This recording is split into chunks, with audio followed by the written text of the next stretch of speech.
ያኔ በጌታ አልነበርኩም ይሄን ስገዛ ያጻማት 2004 በጌታ ነበርኩ እንዴ 4 5 6 አራት ነበርኩ በጌታ በኢየሱስ የ2004 ዓመተ ምህረት አራት ነበርኩ 5 ዓመት ነው ጌታን ካወኩ ማርያም ሲወድሽ ብትል ዊ ላይክ ነው ማርያም እሷ እኮ ብትወደድ ከዛ ሳክረ በነጋታው ገብርኤል አማላጄ መጥቶ በዚህ በዛ ሄደ ስትለው የገብርኤል ወዳጅ ላይክ አርጎ ክፉ አድራጊውን የሚበቀል የእግዚአብሔር አገልጋይ ነውና፣ ስለዚህ ይህን ከያዝን ክፉ አድራጊን መበቀል የእግዚአብሔር አገልጋይነት ነው። እኔ አታሷሹኝና ትዝታው ሳሙኤልን ዮናታን አክሊሉን ነችን የሰሞኗን ጋኔናም ፊት ለፊት ባገኝ አታሷሹኝ አልናቸው። ብንሰርክም ባንሰርክም እንኳን ክርስቲያን ሆን መሬቴ እንኳን ኦርቶዶክስ ሆን። ሰላም ጤና ይስጥልን ውድ የቃል ሚዲያ ቤተሰቦች እንደምን ቆያችሁ? የእግዚአብሔር ሰላም ከሁላችን ጋር ይሁን። ዛሬ እንደተለመደው ሰዓታችንን ጠብቀን መተናል። እንዲሁም ወቅታዊ ቪዲዮዎችን ለእናንተ ልናሳያችሁ መተናል። ቪዲዮን ከመጀመራችሁ በፊት ላይክ በማድረግ ጀምሩ። ቀጥታ ወደ ቪዲዮ እናልፋለን። ያኔ በጌታ አልነበርኩም ይሄን ስገዛ ያጻማት 2004 በጌታ ነበርኩ እንዴ 4 5 6 አራት ነበርኩ በጌታ በኢየሱስ የ2004 ዓመተ ምህረት አራት ነበርኩ 5 ዓመት ነው ጌታን ካወኩ። ይሄ ህፃን ልጅ ናት ቤት መጥተህ ሲጫወት ገብርኤል ለምን አላዳነም ራሱ? ማይ ጋድ ጴንጤ መዳኛ መንገድ ነው እያልከው እኮ you just said it yourself። የማይጠጣ እንዴ ከጠጣስ እንዴ ጴንጤ ይጠጣል እንዴ ነው የምትለው? ከቃመስ እንዴ ጴንጤ ይቅማል እንዴ ነው የምትለው? ኦርቶዶክስ ሆነ ብትጠጣ ማንም የሚጠይቅ የለም። there is nobody። ሰክረ ብትሄድ ኖርማል ነው። በነጋታው መጣ ትላንት ሰክራ በነጋታው መጣ ማርያም ሲወድሽ ብትል ዊ ላይክ ነው ማርያም እሷ እኮ ብትወደድ ከዛ ሳክረ በነጋታው ገብርኤል አማላጄ መጥቶ በዚህ በዛ ሄደ ስትለው የገብርኤል ወዳጅ ላይክ አርገው ቬሮኒካ ማርያምን አስነቀሰ። ማርያምን ትወዳለች ቬሮኒካ። ቬሮኒካ እየትለያለች አንቺ። ከዛ ጠላውን በጠጁ ባረቄ በምናምን አርጌ ስትል ትባላለች። ባህል ነው አባቴ፣ ባህል ነው ያራድዬ ልጅ እንጂ እምነት የለም። ባህል ግን አለ። በምናምን ዳር ትባላለህ። እዚህ ጋር የማርያም ተነቅሶ ምን ተደርጎ ምንም ማድረግ አይችልም። ስለተነቀስከው አማኝ አይደለህ።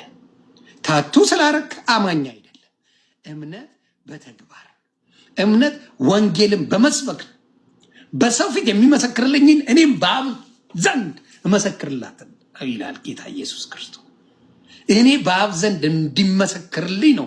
ኢየሱስ ጌታ ነው። እኛ ባሪያ ድኩማን ዱቄታ ነን የምለው we are all of us። ኃጢአት ሲል ተዋርዶ ያዳነኝ ኢየሱስን በሌላ ሲተካብኝ ያመኛል። የኢየሱስን ማዳን አቅልለው የሌሎችን ከፍ እያደረጉ ስም የሚጠሩ እማምላክን ወላዲትን ድንግሏን እኔስ እመቤቴን ስል ነበርኩ አይደለም።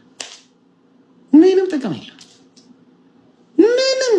ምንም ትርጉም የሌለው ነገር እመቤቴ እያልኩ ቀኑን ሙሉ በጨፍር የሚያዝልኝ አንድ ነጥብ የለም።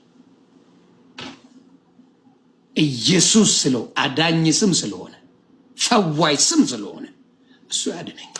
እንግዲህ ውድ ኦርቶዶክሳውያን ዮኒ ማኛ እያደረገ ያለው ነገር እውነት የሚያስጠላና የሚያስደብር ነገር ነውና ለምን ቤተክርስቲያንን ሊተዋት እንዳልቻለ አይገባንም። እያንዳንዱ ርዕስ በተነሳ ቁጥር ቅድስት ቤተክርስቲያን ሳትጠቀስ አታልፍምና ይሄን ነገር ደግሞ ለምን እንደማይተዋት ለምን አይተውንም? እስኪ ሃይማኖታቸውን ይስበኩ። እውነት መጽሐፍ ቅዱስን የሚያውቁ ከሆነ እስኪ ስለ መጽሐፍ ቅዱስ ያወሩ። ትችት ብቻ ለምን ይሆናል? ከመጽሐፍ ቅዱስን ማውራት አልቻሉም። መጽሐፍ ቅዱስን ማውራት ሲከብዳቸው ወደ እመቤታችን አሁን መጥተዋል። እቺ ልጅም በጌታ ከመሆኔ በፊት ነው ይሄን ነገር የገዛሁት ይሄን ካላንደር 2014 ላይ ምናምን ትላለች። እንዴ እኛ በጌታ አይደለንም? እንደኛ ጌታን እኮ በልጅነታችን በ40 ቀናችን ነው የተቀበልነው። ሴት በ80 ቀን ወንድ በ40 ቀን በልጅነታችን ነው የሥላሴ ልጅነት ያገኘነውና የዚች ልጅ እንዲፈር ለቆ መውጣትና የዮኒ ማኛ ደግሞ እንዲህ እሷን መደገፍ ሲቀጥል በእያንዳንዱ በርዕሱ ደግሞ ቅድስት ቤተክርስቲያን እያነሳ መተቸትን ምን አመጣው? አምኗል፣ ተጠምቋል። በቃ ያድነኛል የሚለውን መንገድ ከመረጠ ለምን ያንን አይከተልም? ለምን ያለፈበትን መንገድ ዞሮ ይመለከታል?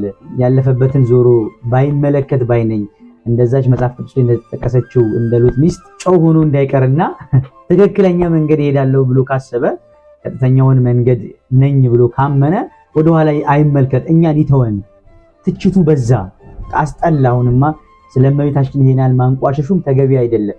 የዓለማዊውን እናት እንኳን በዚህ ልክ አናንቋሸሽምና ትኩረት ቢሰጥበት የህግ አካላትም ይሄን ነገር አይተው ቤተክርስቲያንም አባቶችም ይሄን ነገር እንዲቆምልን በቃ 2018 ላይ ይሄ ነገር ባይነሳ ቅድስት ቤተክርስቲያን ተከብራ እንድትኖር እንፈልጋለንና ትኩረት ብትሰጡበት።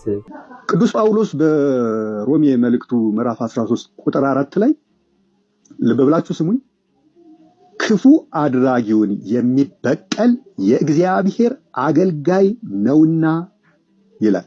ልብ በሉ፣ ክፉ አድራጊውን የሚበቀል የእግዚአብሔር አገልጋይ ነውና።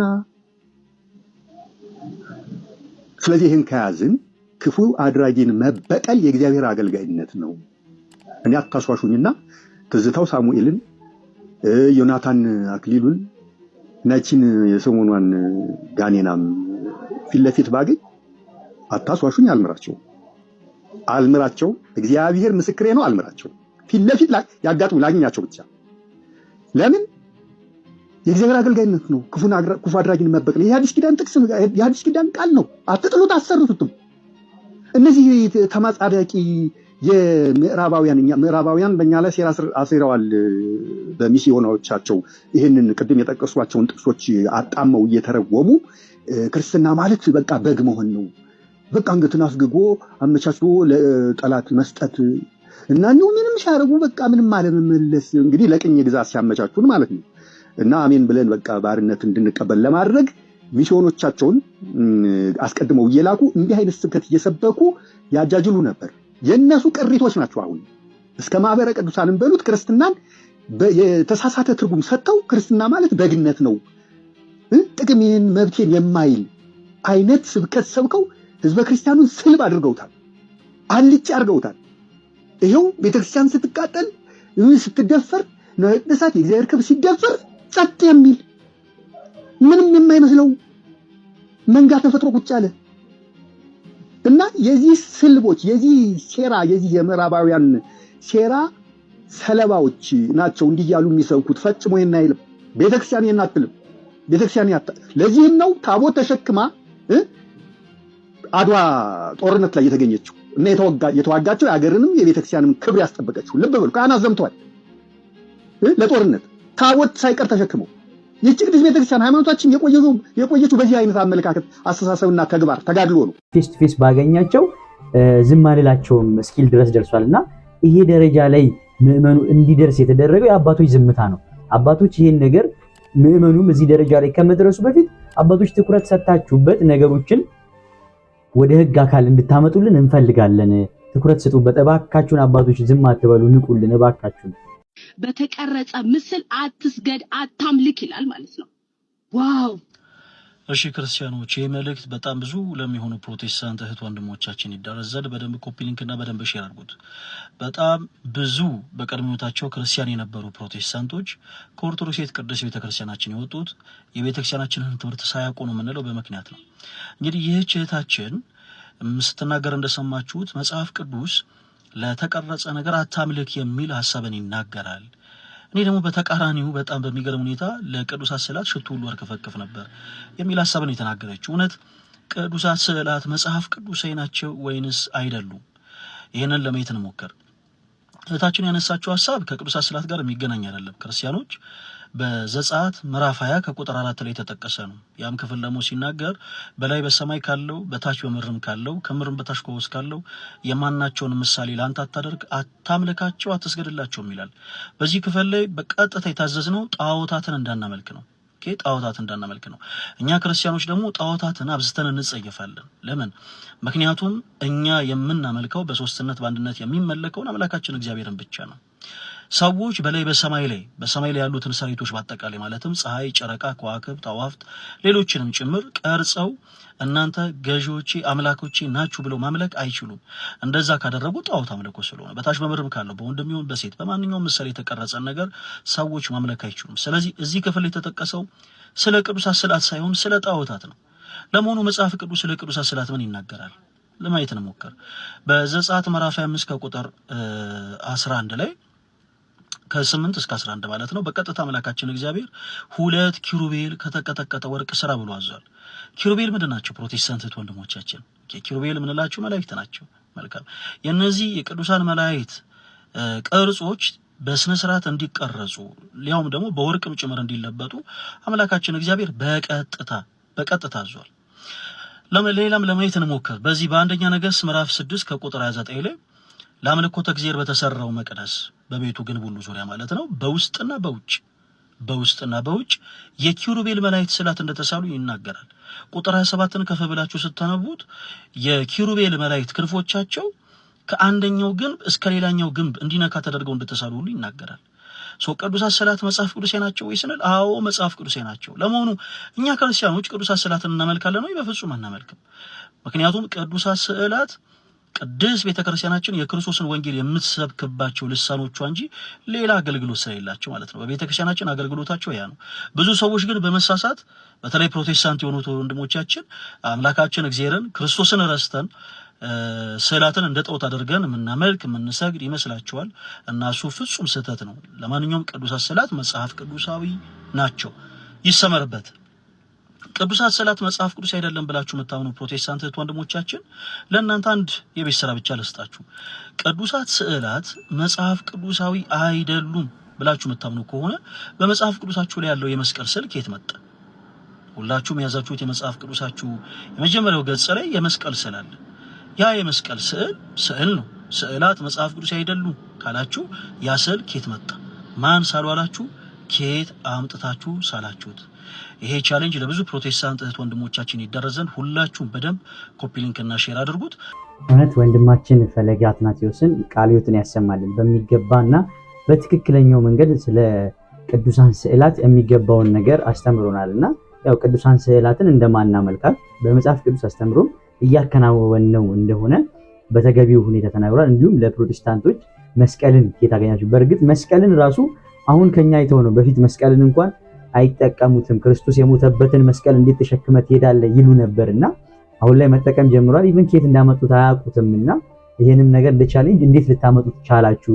ፕሮቴስታንት እህት ወንድሞቼ የምታዩት ካላችሁ እስኪ ኮሜንት ላይ ከየት እንድታመጡ እንደቻላችሁ ጻፉልን።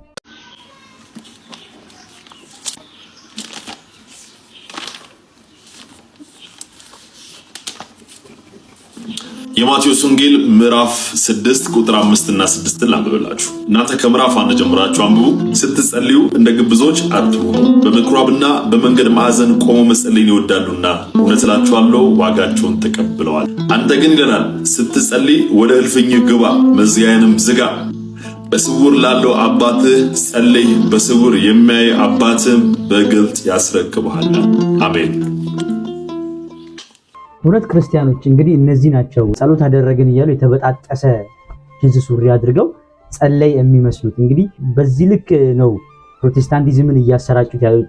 ኢቭን ለሚለብሱት ልብስ እንኳን የማይጨነቁ ጸሎት አድራጊ ነን ባዮች ናቸው ቤተክርስቲያንን ሊተቹ የሚያስቡትና በጣም ነው የሚያሳፍረው።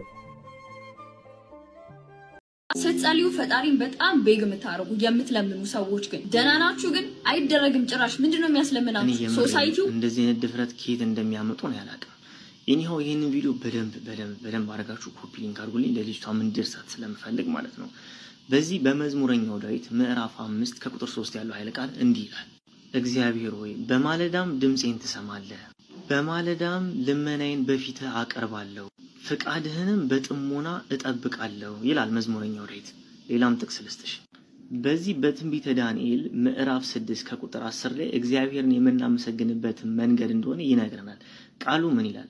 የእልፍኙን መስኮት ወደ ኢየሩሳሌም አንጻር ተከፍቶ ነበረ ይለናል። ቀድሞም እንደሚያደርገው ሁሉ በየዕለቱ በጉልበቱ 3 ጊዜ ተንበርክኮ ይጸልይም ነበረ ያመሰግንም ነበረ። አይሽ መጸለይም ብቻ ሳይሆን እግዚአብሔርንም የምናመሰግንበት ትልቁ መንገድ ነው። እግዚአብሔርን እየነቀፋችሁበት መሆኑን በደንብ ማስተዋል አለባችሁ ክርስቲያኖች እና እግዚአብሔር አምላክ ልቦና ይስጥሽ። በመጨረሻም ለዚች ልጅ እግዚአብሔር አምላክ ልቦናን ይስጣት። እያደረገች ያለችው ነገር እውነትም የሷ ሐሳብ አይመስለኝም።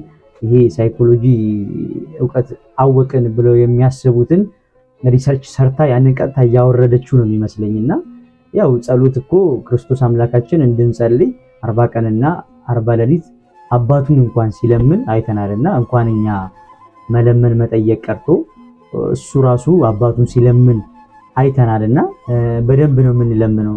ጠይቁ ይሰጣችኋል፣ አንኳኩ ይከፈትላችኋል ያለን አምላክ ስለሆነ መለመናችንን አናቆምም። ከቪዲዮ ብዙ ቁም ነገር የሆኑ ትምህርቶችን እንዳገኛችሁ ተስፋ አደርጋለሁ። ቪዲዮ ከተመቻችሁ ላይክ፣ ሼር፣ ሰብስክራይብ አድርጉ። ወስብሐት ለእግዚአብሔር ወለወላዲቱ ድንግል ወለመስቀሉ ክቡር። ይቆየን። ቃል ሚዲያ ብንሰርቅም ባንሰርቅም እንኳን ክርስቲያኖን መሬት እንኳን ኦርቶዶክስ ሆነ